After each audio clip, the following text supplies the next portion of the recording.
Great Greek philosopher Aristotle ने कहा है कि अगर तुम चाहते हो कि कोई तुम्हें क्रिटिसाइज ना करे, तुम्हारी कोई आलोचना ना करे, तो नंबर 1, डोंट डू एनीथिंग, कुछ मत करो। नंबर 2, डोंट से एनीथिंग, कुछ मत कहो।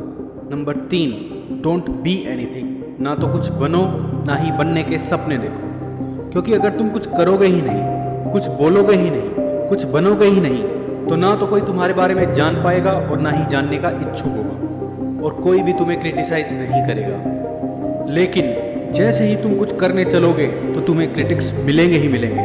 तुम क्रिटिसिज्म को अवॉइड नहीं कर सकते, और ना ही ये सही होगा कि हर किसी को हर बात का जवाब हर समय दिया जाए। तो फिर करे क्या? तुम्हें इस वीडियो में 2 सबक मिलने वाले हैं जो लाइफ लॉन्ग तुम्हारी मदद करेंगे।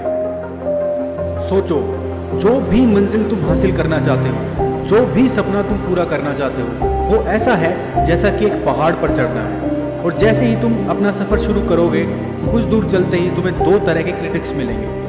पहले वो जो तुम्हें डिमोटिवेट करेंगे ये बोलकर कि तेरे तो बस की कुछ नहीं है, तू कुछ कर ही नहीं सकता, और तुम लग गई उनकी बात का उसी समय जवाब देने कि उन्होंने ऐसा बोल कैसे दिया मेरे बारे में, या फिर खुद पर और खुद की कैपेबिलिटीज पर डाउट करने लग गए। दूसरे वो जो तुम्हें ओवर मोटिवेट कर देंगे ये बोलकर कि भाई तू है जो कुछ है, तू तो आग लगा देगा, दुनिया पलट देगा, और तुम चढ़ गए 7वें आसमान पर, जहां तुम मंजिल पर पहुंचने से पहले ही मंजिल को पाने से भी ज्यादा अच्छा महसूस करने लग गए और सब कुछ छोड़कर बैठ गए। इन दोनों सिचुएशंस में सबक नंबर 1 याद रखो, उस पहाड़ की चोटी को याद रखो, अपनी मंजिल को याद रखो जहां पर पहुंचना है, और किसी को कोई जवाब देने की कोई जरूरत नहीं, किसी 7वें आसमान पर चढ़ने की कोई जरूरत नहीं, बस आगे बढ़ते रहो।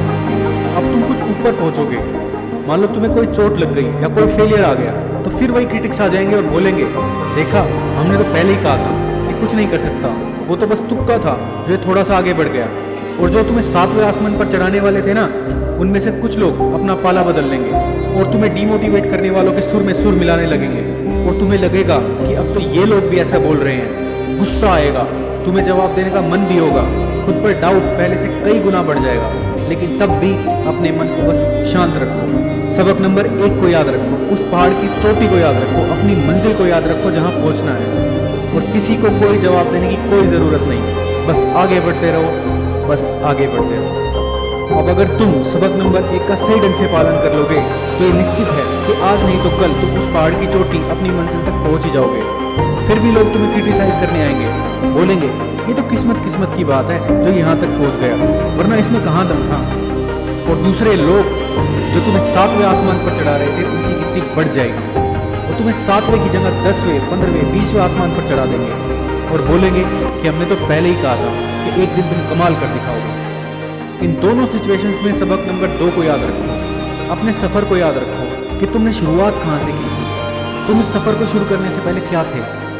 ऐसा करने से उन लोगों की सोच तुम्हारा कुछ नहीं बिगाड़ पाएगी जो तुम्हारे सक्सेस के पीक पॉइंट पर भी तुम्हें डिमोटिवेट करना चाहते हैं, क्योंकि तुम अंदर से समझ चुके हो कि तुमने कितना कुछ सहकर ही अचीव किया है, और उनकी बातों पर कभी भी डिसहार्टेंड महसूस नहीं करोगे। और ना ही उन लोगों की सोच तुम्हारा कुछ बिगाड़ पाएगी जो तुम्हें 20वें आसमान पर चढ़ाना चाहते हैं, क्योंकि तुम्हें पता है कि तुम कहाँ से आए हो। खुद को हमेशा उस ऊपर वाले का शुक्रगुजार समझोगे, खुद को ग्राउंडेड रखोगे, डाउन टू अर्थ रहोगे। फिर बात आती है, अगर तुम अपने सक्सेस की पीक पर खुद को बरकरार ना रख पाए और फेल हो गए, और लोग पहले से भी ज्यादा बुरी तरह से तुम्हें क्रिटिसाइज करने आ गए, तो क्या करना चाहिए? तो भी सबक नंबर 1 को याद रखो, और हमेशा सोचो कि जाना कहाँ है, और बस आगे बढ़ते रहो, आगे बढ़ते रहो। और जिंदगी में अपनी उम्मीद से ज्यादा चाहे कितनी भी बड़ी मंजिल हासिल हो जाए, तब भी सबक नंबर 2 को याद रखो कि तुम कहाँ से आए, और हमेशा डाउन टू अर्थ। ये वीडियो यहीं तक। वीडियो को पूरा देखने के लिए आपका बहुत बहुत शुक्रिया। आशा करता हूँ कि ये वीडियो आपको कुछ काम की लगी होगी और पसंद आई होगी। अगर आपको ये वीडियो पसंद आई है तो अपना प्यार लाइक बटन को दबाकर दिखाएं। आगे भी ऐसे ही माइंडफुल मोटिवेशनल वीडियोस पाने के लिए चैनल को सब्सक्राइब कीजिए। आपके कोई भी विचार हो या सुझाव हो हमें कमेंट सेक्शन में ज़रूर बताइए, और हमेशा याद रखिए, learning is a 2 way process. Keep learning. तब तक के लिए धन्यवाद।